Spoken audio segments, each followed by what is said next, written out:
பிரசாந்த் கிஷோர் அதை தான் சொல்கிறாரு. பட் நான் வந்து வேறு மாதிரியாக சொல்கிறேன்.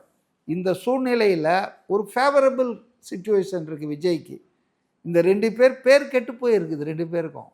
சும்மா அந்த கட்சியில் சம்பாதிக்கிறவன், ஆதாயம் அடைய நினைக்கிறவன், ஆதாயம் அடைஞ்சவன் ஏதாவது பேசிக்கிட்டு இருக்கலாம் திமுக அதிமுகவை பற்றி. ஆனால் இன்னைக்கு தாவேகா மேலே எந்த குறையும் சொல்ல முடியாத ஒரு சூழ்நிலை.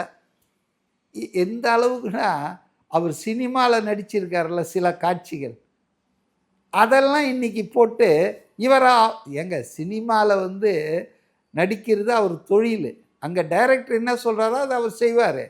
அதெல்லாம் எடுத்து போட்டு இவரா பெண்களுக்கு எதிராக பேசுகிறாருன்னா, இவங்க கதையெல்லாம் பேசினா அண்ணாமலை சொன்னார் பாருங்க, பாலிடால் பாபுன்னு. இதையெல்லாம் பேச ஆரம்பித்தா தனிப்ப நபர் வாழ்க்கைகளில் ஸ்டாலின் தப்புவாரா, கருணாநிதி தப்புவாரா,